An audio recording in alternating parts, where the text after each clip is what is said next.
Lots of people in this room are recovering bureaucrats. I'm one. Bureaucrats do things on paper. Paper is old, it's inefficient, but it still informs how we think about lots and lots of stuff about how we do digital. How, for internally working as bureaucrats, do we get away from paper? That's the question. I'm going to do a session on hacking government. I will be saying how to use I Love Batman to break into and listen to all government conversations in rooms. How to break into a Windows system in about 15 seconds. How to break into, well, we can choose a random gov.uk website and see what we do. And then Hi, I'm Gwynard Jones. Keeping track of all the knowledge we get as individuals is virtually impossible. Keeping track of it within the context of an organisation that's keeping track of knowledge is virtually impossible. How do we use modern social technology to do that? And if we use things like Slack, how do we get that into the public record, and the public record is paper-centric? Hello, I'm Harry, we're on DXW, we're a supplier. This year there was a friendly bun fight about procurement. If anyone would like to talk about procurement, what's good, what's bad, what sucks, it's changing, it's getting better, how it really works in practice, on both sides, I'm going to do that. Hello, I'm Mike. I do lots of tools for local government, and I want to talk about how independent developers and anyone who wants can use those tools and use loads of free data and apply it to real life communities, not just bureaucratic boundaries. Hi, I'm Jackie. I'm working on the Smart City Agenda internationally. I'm bringing it to Europe as of April. It's not about smart, we've done that. It's about resilient, sustainable cities. Since the French atrocities, we've got support for DG Home, Homeland Security. 2 new research agendas I've kicked off. I want to listen, I want to know what we need, because the UK doesn't have a voice in that debate. I'm really interested in system change. We are a network of people and we make change happen, but we're an organic network that has self-selected ourselves. I'm interested in how do we curate networks to actively make system change, how do we help that network hold a vision while making practical progress, and how do we create spaces where different bits of networks come together between spaces. Slack. I'm Giles Bailey. I'm from the world of transport innovation. What I'd like to talk about really is a transport network that's created by communities for communities, both in vehicles, design, usage, what it can actually do for the community, and what that would actually look like. Something that could be done around technology, new vehicles, new manufacturing, and could it build a better community and a more interesting transport network? Hello, I'm Janet. I want to talk about what it means to be bold, and whether it's a good thing, which some people say it is, or a bad thing, which some people say it is if you're a woman and you try and do it, and how you do it without pissing everyone off. Hi there, my name's Andy. This is my first UKGovcamp. You've probably heard of Internet of Things. You're probably aware there's a certain amount of hype around Internet of Things. You may be aware AWS offer an IoT platform. What you probably haven't heard of is Internet of Car Parks, which is what I want to talk about. So using local data through the AWS IoT platform and some of the issues around that. Hi James. Hello, I'm Dan Sleep from Comms 2.0 and thank you. Video is going to be about 70% of the internet by about 2017, and a lot of it is getting quite good. You can do lots of things with your smartphone. And this virtual reality stuff, what could we do with it? I think we could do some things. Discuss. Brilliant. Hello, I'm Craig Allen. I'm also a virgin at this conference. And I want to talk about open source in government. Last year there was a conference which charged £5,000 for people to attend from vendors, and of course all the open source people couldn't attend. It was an open source conference. So I don't think government takes open source seriously, and if you develop or want to contribute to open source projects or want to use open source to reduce costs or any other reason, I'd love to talk to you. Hello, I'm Michael. I also work for DXW, but I used to work for a very successful Silicon Valley startup where I basically had the privilege to travel the world and generate adoption.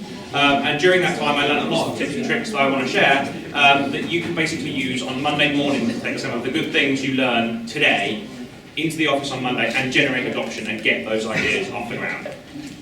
I'm Jenny from ODI. So, as flagged on Twitter, a session on blockchain.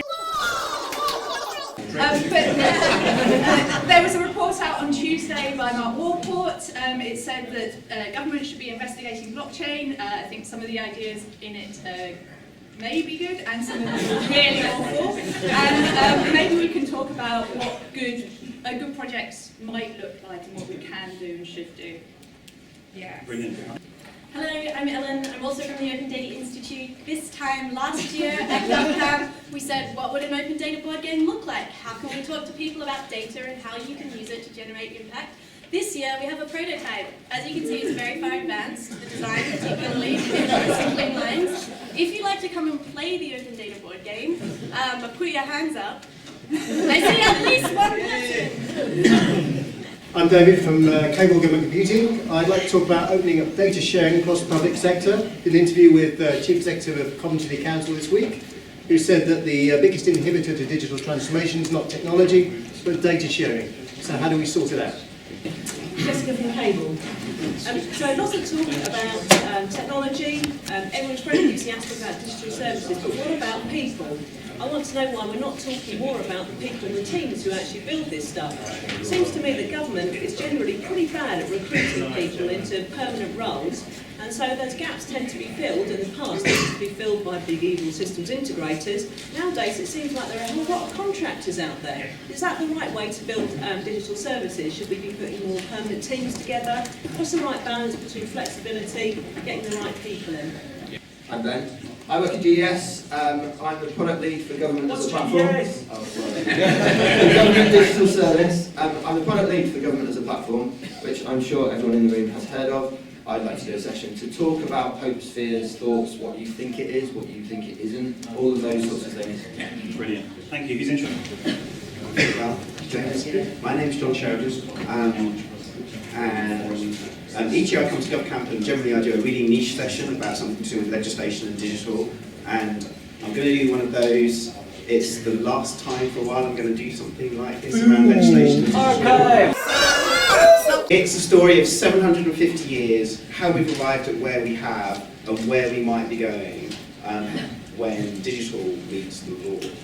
Excellent. Thank you very much. Who's interested in John's session? I think that's a good word. Niche. Hello, who's next?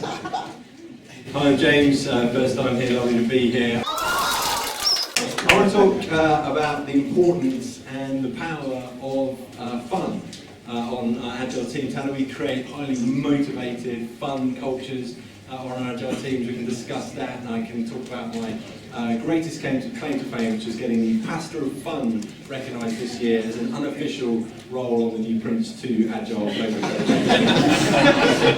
Fun! Hi, I'm Simon, and I'm down with simplifying our website, central and local, where simplification equates to putting the right content, the right level of content in front of the eyes of the people who need that level of content. But what I've been worrying about over the last several years is that simplification seems to be being equated to a wholesale cull of all content that somebody describes as boring. So I'm actually thinking, are we taking backward steps now? I had a look at our Birmingham.gov website on the Wayback Machine from when it launched about 15 years ago, and it looks not dissimilar, like the 15 years ago, it looks not dissimilar to what people are wanting modern council websites to look like. So I want to have a discussion, potentially argument about that. Thank you. Who's interested in this session? I think that might be a small or medium. Great. Thank you very much. Hello, who are you? My name is Marek, and this is Rafał. And we came from, we are user experience designers from Polish Center of Informatics. It's You flew in today, yesterday? Yesterday. Did you bring vodka? So Center of Informatics is like Polish GDS. We would like to be like GDS. And we would like to talk about e-services and software for governments. And we would like to know what you are using, and we will tell you what we are using, and possibly we will generate some new ideas during our session. So we kindly invite you to this session. Good morning everyone, I'm Steve Cotton-Smith from Decent. I'm really here, I can paraphrase what I want to talk to you about in terms of, it will be about Drupal. So we are Drupal specialists and basically here to talk to you today about any projects you might have upcoming. If you have any concerns or anything like that, or if you currently have one, I've got 10 years Agile experience, 3 years Drupal, so if you have any questions at all, more than happy to answer them, and also really eager to learn from you guys as well. Excellent. Hi, I'm Mark from a design and build agency. This is also my first time here. So we've been delivering agile projects, got a lot of experience doing that, but one of the challenges we find is engaging people outside of the delivery team in that process and them understanding the approach that we take. So we've devised a board game to sort of show stakeholders how that works and to get people sort of engaged in that process. So yeah, come along, get involved, and there's a chance of winning a Star Wars t-shirt as well. Hi everyone, my name is Chris Adams from Product Science. It's my first UKGovcamp.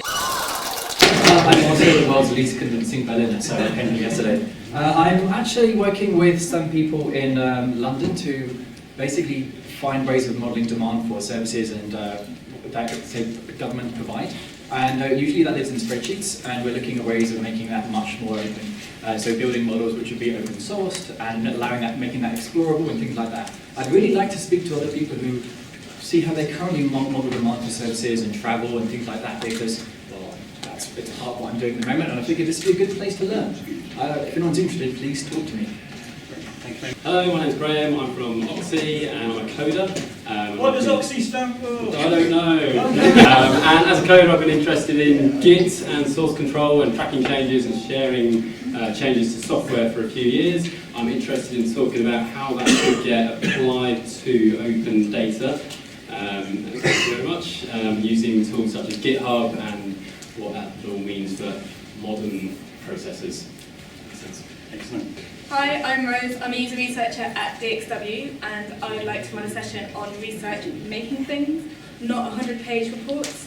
I've come across a fair few user research 100-page reports, and it's really difficult to fit into the agile methodology that we like. It's really hard to make good digital services from 100-page reports.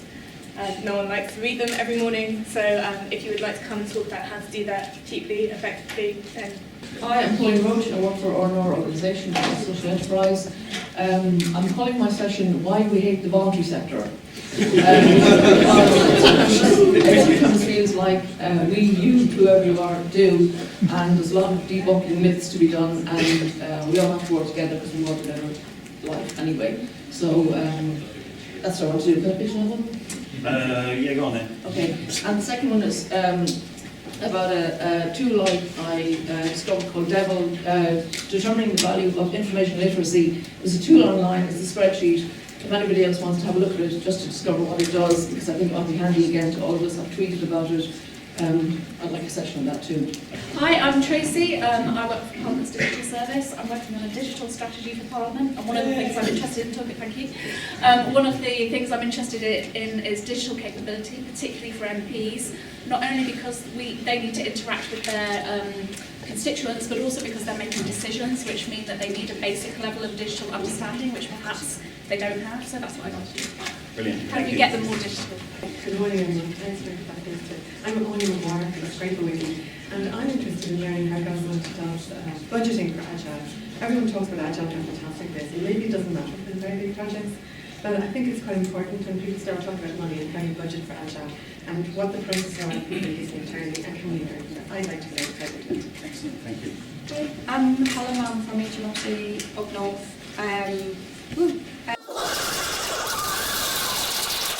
Time here, and I was really interested in work. Finding about empathy through design, how you create empathy for our users, and how that kind of clashes with the government, and how we can get a course to kind of bridge that gap. Hi everyone, I'm Gaia. I work for Centrepoint, the youth homelessness charity, not the massive building. For the past year I've been working with partners across the sector to aggregate data on homelessness, and we're at beta. So I'd really like to show what we've done so far in terms of understanding what happens with e-homelessness, but also I need all of you, whether you work for government, for local authorities, for other providers, or you're a member of the public, I need your help to get that data out there and to get more of it. So come hear what we've done and hear how we can help. Excellent. Open data homelessness. Brilliant, thank you. I'm Hadley Beeman. Central government is working on a digital strategy for the country, so I want to talk about where we should be in 10 to 15 to 20 years. Should we be heading towards flying cars? Should we be heading towards cashless economy? What should the future look like? I am also coming here straight from Heathrow. I bring love from the Australian Digital Transformation Office, and I'm really tired, so this is probably going to be a morning session, but I'm really excited to see you all. Okay, thank you. Helen Reynolds and Ben Proctor here have an excellent podcast called Natter On. If you don't already listen, you should. In a recent episode, they were talking about Slack, this tool to allow communication across silos, breaking down those boundaries between different parts of an organisation. So I'd like a session about that. Not necessarily about Slack, but I'm sure Slack will be part of the focus of it, but about breaking down those silos, communicating between different services in an organisation, and possibly even, dare I say, between different organisations.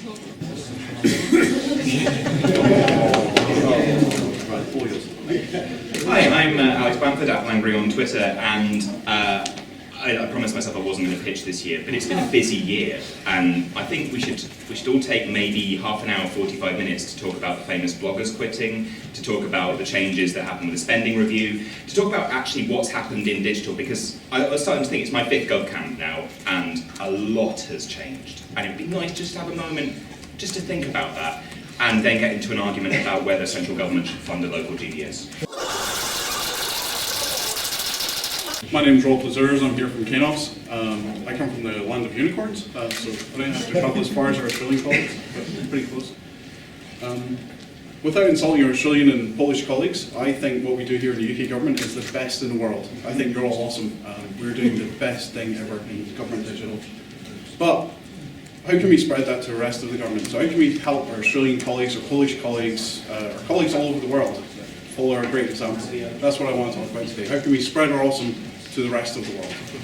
Excellent. Hi, I'm Jessica Rose. I work with an open source project that does a lot around generating APIs and especially a lot around legacy data. And I really want to get a collaborative session of people talking about where data has gone wrong in their organizations. So I really want to hear about, oh, there's this great data set, but you know what, I didn't find out about it until we had been there 6 months. Or, you know, we have all this stuff and don't do anything about it. Oh, no one goes over there, it's a nightmare. So a little bit of event session, but also giving people a better idea of what kind of data is out there and what kind of common problems people are experiencing, and whether or not people have been able to come up with fixes for them. Excellent, thank you very much. Who's interested in that session? That might be small to me, but I think it's small. Thank you, thanks Jessica. All right, mate. Oh, happy day! Imagine Belson was in a sauna last night.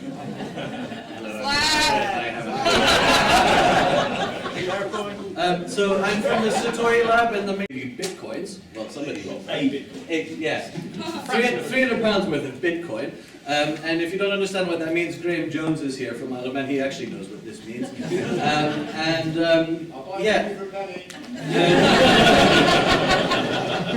And I wanted to come up here and say Slack again, and because we're culture hackers, I'm not actually pitching a session. Hello, my name's Ben. This is not my first GovCamp. I haven't thought this out very well. I was sitting on the tube last night, and I was looking around my experience in London. I love coming to London. It's a really exciting, vibrant, complex place. It's completely the opposite of where I live, and it does worry me that all of our digital talent, all of our government talent is here. And so I just want to have a session about, is that a problem? And if so, can we define what the problems are? I don't necessarily want to get into solutions, I just want to say, it may not be a problem, but it feels like it possibly is. That's why. Excellent. Yay! That might be a merge with Langry's. Hi everyone, my name is Mustafa and I'm an undergrad student. So last year was my first GovCamp. I had no clue what digital was or how it went about, and it was a bit of an eye-opener and a watershed moment for me. So on the back of that, I did a bit of a transformation project for my politics department at uni. So now we've got a new interface, a simpler plain English. But the problem I found is most of people's thinking is go out, buy a piece of software, and then just lump it on students and staff and lecturers, and we still have to use it. So just finding this move towards students paying for university and education in general. I want to know, how do we spread the magic, not just within government, but across sectors, so academia and education in general, health, NHS, whatever it may be. So I might need to merge with spreading the magic, but if anyone wants to contribute to that and can help me, because I spend a lot of time reading blogs and stuff and trying to learn. So yeah, spreading the magic. We had a problem this week with user needs. We've been thinking about campaign sites and how to write needs and stories for those. Very awkward, because you end up with stories that sound like, as a citizen, I want a government website so I can have my behaviour changed. So I didn't really realise that I needed to do it. Probably for my own benefit, but maybe not. I would really like to figure that out because government campaigns will never go away. And I think if we're going to build them, we should build them well. Thank you. Who's interested in that session? I thought so. Brilliant. Thank you. There we go. Hello. Hi, me again. Chris, if you missed the first time round. Quick show of hands. Who is in the GovCamp Slack channel here? Slack! Okay, yes. Now, who signed up through that kind of thing that lets you kind of join without asking an email? Okay, 50 people have done that, all right? That took about 15 minutes to get online, and that kind of software, that idea about getting application online very, very quickly is the same technology which is used by the Australian DTO, the UKGDS, and the American version of those two acronyms. And basically, I think it's going to have a fair number of effects on how it works, how local government kind of get websites online, and also what this means for agencies and how they deal with recurring hosting fees and all that stuff there. I'd like to chat to other people about this because I think it's interesting, and I think there's some fairly long-term repercussions. Do you mean Heroku? Heroku, like stuff like Heroku. And lots of people can't use Heroku for various reasons, so there are other alternatives, and I'd love to talk about people using back-end as a service to get stuff online, if that means anything to anyone other than us too. Yeah, brilliant. Hi, I'm Kate Williams from Carpen at Monmouthshire County Council. Working for quite a small authority, I see the huge amounts of money that they spend on buying off-the-shelf products, and they have little understanding of them and use probably about 10% of the actual possibility and capabilities of those softwares, I suppose. So what I want to ask, I suppose, is should we be buying products or should we be buying skills inside councils so that we actually know what we're using and how we can best serve our citizens' needs? Brilliant.